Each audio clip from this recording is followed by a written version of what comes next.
नमस्कार, श्री स्वामी समर्थ. तुमच्या सगळ्यांचे माझ्या चॅनलमध्ये खूप खूप स्वागत आहे. तर शेवटचा मार्गशीर्ष गुरुवार, त्याचे उद्यापन कसे करावे आणि अमावस्या केव्हा आहे, गुरुवारच्या दिवशीच अमावस्या आली आहे का दुसऱ्या दिवशी आहे, नैवेद्य कोणता दाखवावा, सुवासिनीचे पूजन कसे करावे किंवा कुमारी कन्याचे पूजन करावे का, या काही प्रश्नांचे जे समाधान आहे, जे उत्तर आहे, ते मी आज आपल्या व्हिडिओ मार्फत आपल्यापर्यंत पोहोचवणार आहे. तर नक्कीच व्हिडिओ शेवटपर्यंत पाहावा, जेणेकरून काही चुकणार नाही आणि सर्व माहिती आपल्यापर्यंत पोहोचेल. तर बघा, 18 डिसेंबर 2025 शेवटचा गुरुवार आहे. तर या दिवशी अमावस्या अर्थात आलेली नाही आहे, कारण ती अमावस्या आलेली आहे 19 तारखेला पहाटे 5:59 सुरुवात आहे आणि 20 तारखेला सकाळी 7:12 समाप्ती होणार आहे.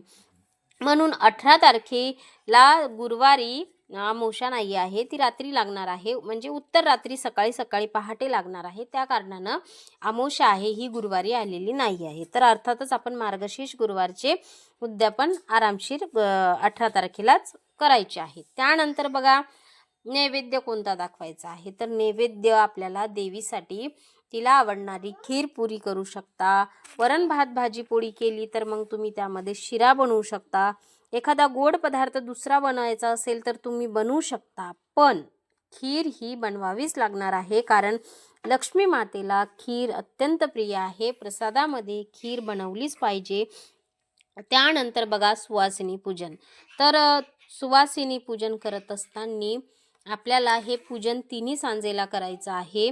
उद्यापनाच्या दिवशी आपल्याला जी आपण पहिल्या गुरुवारी, दुसऱ्या गुरुवारी, तिसऱ्या गुरुवारी पूजा मांडलेली आहे, तशीच पूजा आपल्याला शेवटच्या गुरुवारी सुद्धा मांडायची आहे. अर्थात तुम्ही पहिल्या गुरुवारी उपवास केला असेल तर शेवटच्या गुरुवारी सुद्धा उपवास करा. पहिल्या गुरुवारी उपवास केला नाही, शेवटच्या गुरुवारी करायची इच्छा आहे, करू शकता. 4ही गुरुवार उपवास केला नाही, उद्यापन करायचं आहे, करू शकता, काही हरकत नाही. उपवास करून केलं तर ठीक आहे.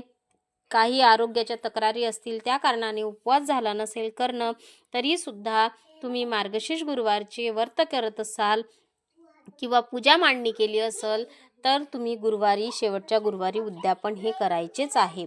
त्यानंतर बघा, आपल्याला उद्यापन करत असताना एक फळ द्यायचं असते. त्यानंतर जी पुस्तिका असते, महालक्ष्मी कथा, ही जी पुस्तिका असते व्रतकथा, तर ती पुस्तिका आपल्याला द्यायची असते.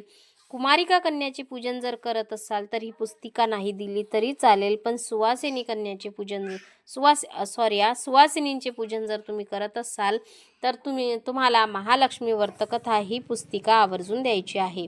त्यानंतर बघा, 5 स्त्रियांना आपल्या घरी संध्याकाळी सांजेला, आपल्याला तिन्ही सांजेला संध्याकाळच्या वेळी दिवे लागण्याच्या वेळी आपल्याला बोलवायचं आहे आणि उद्यापन करायचं आहे. या दिवशी सकाळी लवकर उठून आपल्याला आपल्या दरवाजाचे पूजन करायचे आहे. दरवाजाचे जाळं जळमटं आदल्या दिवशी स्वच्छ करून घ्यायचं आहे. दरवाजा आदल्या दिवशी पुसून घ्यायचा आहे, स्वच्छ करून घ्यायचा आहे. त्यावरती हळदीचं स्वस्तिक काढायचं आहे. दरवाजाला आंब्याच्या पानाचं आपल्याला तोरण लावायचं आहे. त्यानंतर उंबरवठ्याला आपल्याला पुसायचं आहे. गोमूत्राने पुसू शकता, स्वच्छ पाण्याने पुसू शकता. त्यानंतर आपल्याला त्याच्यावरती हळदीचं लेपन करायचं आहे. दरवाजाच्या दोन्ही बाजूला आपल्याला हळदी कुंकवाचे स्वस्तिक काढायचं आहे आणि पूजा करायची आहे. बाहेर रांगोळी काढायची आहे. या पद्धतीनं आपल्याला दरवाजाचं पूजन आवर्जून करायचं आहे, कारण लक्ष्मी मातेचे आगमन हे दरवाजातून म्हणजे उंबरवठा ओलांडूनच होणार आहे. बाहेर स्वच्छता ठेवायची आहे. घराच्या बाहेर जर चपला वगैरे पडलेल्या असतील तर त्या व्यवस्थित ठेवायच्या आहे. स्वच्छ घर करायचं आहे. हे आदल्या दिवशी केलं तरी चालेल, पण उंबरवठा पूजन हे गुरुवारच्या दिवशी आवर्जून करायचं आहे. काही ठिकाणी गुरुवारच्या दिवशी म्हणजे जी घराची लादी आहे ती पुसत नाहीत. तर अर्थातच तुमची इच्छा असेल, तर तुम्हाला जर पुसायची असेल तर तुम्ही त्या पाण्यामध्ये लिंबाचं 2 थेंब टाकायचे आहे, थोडीशी हळद, खडे मीठ टाकायचं आहे, गोमूत्र टाकायचं आहे, तुमच्याकडे अवेलेबल असेल तर गुलाबजल टाकायचं आहे आणि घरातली जी फरशी आहे, जी लादी आहे, तुम्ही पुसू शकता.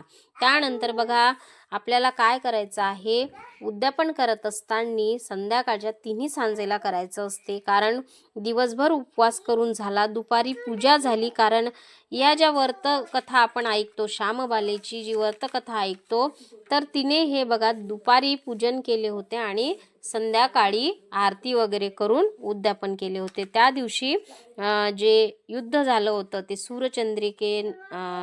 सूरचंद्रिकेनं जे राज्य गेलं होतं भद्रशव राजाचं, तर ते त्यांचे जे जावाई होते त्यांनी त्यांच्या स्वाधीन करून दिलं होतं.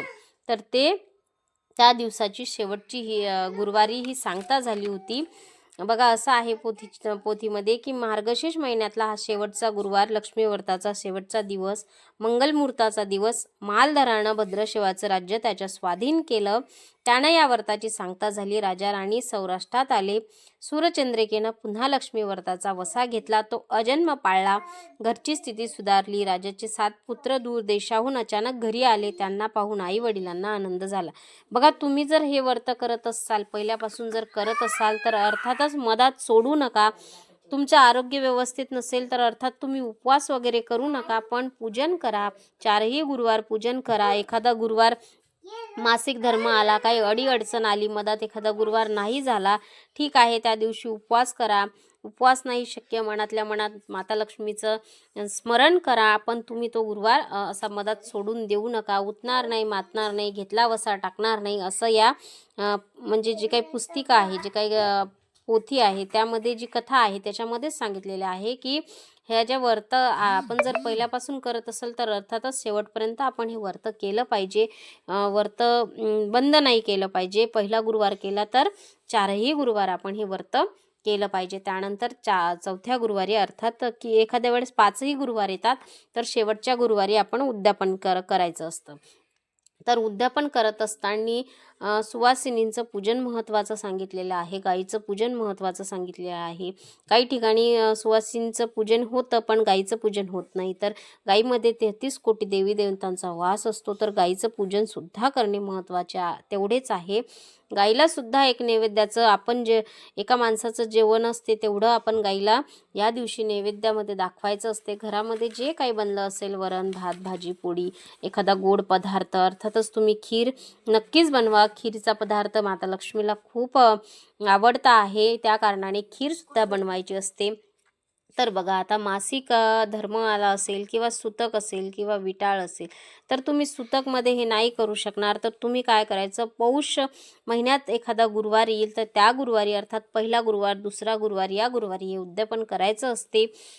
मासिक धर्म आला, घरात कोणी करणारं असेल तर अर्थातच ठेवू नका, करून घ्या, पण घरात कोणी करणारच नाही आहे, एकटी स्त्री आहे आणि मासिक धर्म आलेला आहे, तर अर्थातच तुम्ही पौष महिन्याच्या एखाद्या गुरुवारी म्हणजे सुरुवातीच्या गुरुवारी सुद्धा तुम्ही हे उद्यापन करू शकता. नाही शक्य झालं दुसऱ्या गुरुवारी करा. पौष महिन्यात केव्हाही हे उद्यापन करून टाकायचं असते, हे उद्यापन ठेवायचं नसते.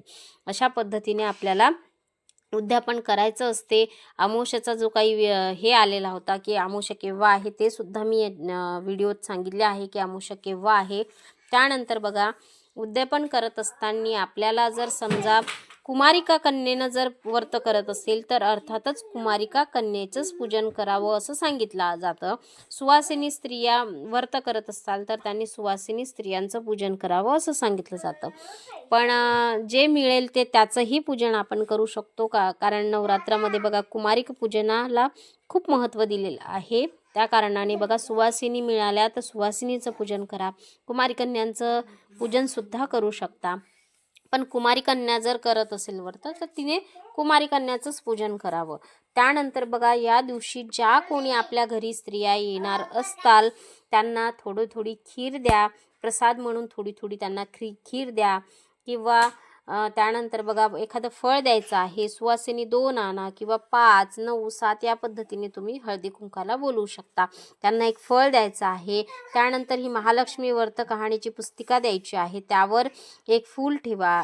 त्यांना नाही फूल मिळालं तर नागवेलीचं पान ठेवा, त्यावरती फळ ठेवा. त्यानंतर बघा आपल्याला त्यांना जेवण शक्य झालं जेवण द्या, नाही तर मग खिरीचा प्रसाद म्हणून तुम्ही त्यांना खीर देऊ शकता. बघा त्यानंतर बघा त्यांचा पाया पडायचं असते, कारण लक्ष्मी स्वरूप त्यांचे पूजन आपण या दिवशी तिन्ही सांजेच्या वेळेला करत असतो, म्हणून आपल्याला त्यांना लक्ष्मी स्वरूप समजून आपल्याला त्यांच्या पाया पडायचं असते. आपल्या वयाने मोठे असो किंवा लहान असो, 5 सुवासिनी 2 सुवासिनी जेवढ्या मिळाल्या त्यांचं आपण पूजन करून त्यांना हळदी कुंकू देऊन लक्ष्मी व्रताची कहाणीची पुस्तिका देऊन, एक फळ देऊन त्यांचं आपल्याला पाया पडायचं असते. अशा पद्धतीने आपल्याला या शेवटच्या गुरुवारी व्रत करायचं असते आणि उद्यापनसुद्धा करायचं असते. आता जे काही फळ आहे, श्रीफळ आहे, पूजेचं जे श्रीफळ तुम्ही ठेवलं होतं त्याचा प्रसाद तुम्ही घरात खाऊ शकता, अन्यथा तुम्ही वाहत्या पाण्यातसुद्धा टाकून देऊ शकता. तुम्हाला जे योग्य वाटत असेल तसं तुम्ही ते करू शकता. ज्या पद्धतीने आपल्या इकडे रूढी परंपरा असतात त्या पद्धतीने आपण करू शकतो. बघा, अशा पद्धतीने आजची माहिती होती. माहिती आवडली असल्यास चॅनलला लाईक, शेअर, सबस्क्राईब करायला मात्र विसरू नका. झालेली सेवा महाराजांच्या चरणी रुजू करते आणि आजचा व्हिडिओ इथंच थांबवते. पुन्हा भेटूया एका अशाच नवीन व्हिडिओसोबत. तोपर्यंत श्री स्वामी समर्थ.